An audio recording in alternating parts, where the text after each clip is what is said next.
Dieu appelle Samuel près de 3 reprises.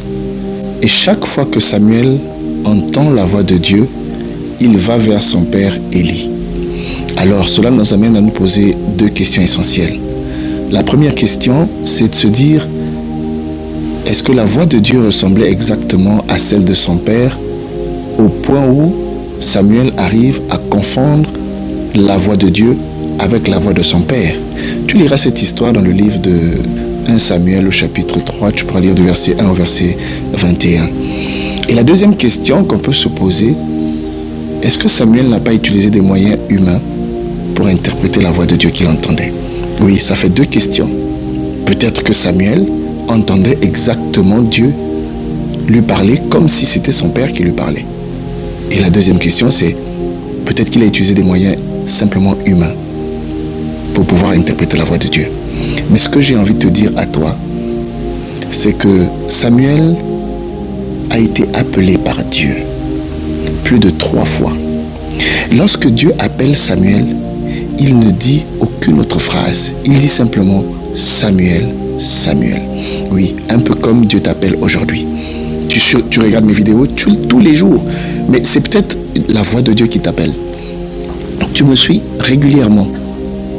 C'est pour toi aussi un appel. Samuel, Samuel. Ça a commencé juste par ça. La Bible ne dit pas que l'Éternel s'est mis à parler, non.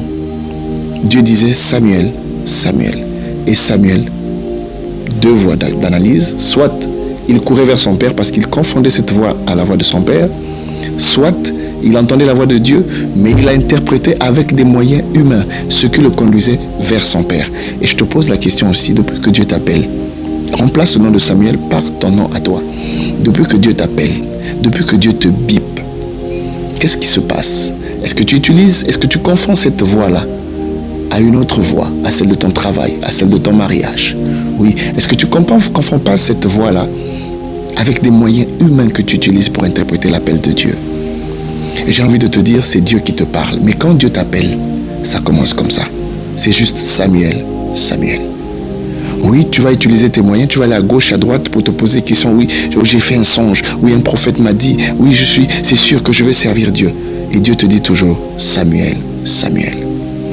C'est seulement lorsqu'on lui a dit, va dire, Seigneur, parle, car ton serviteur écoute. Oui. Cette phrase est une attitude.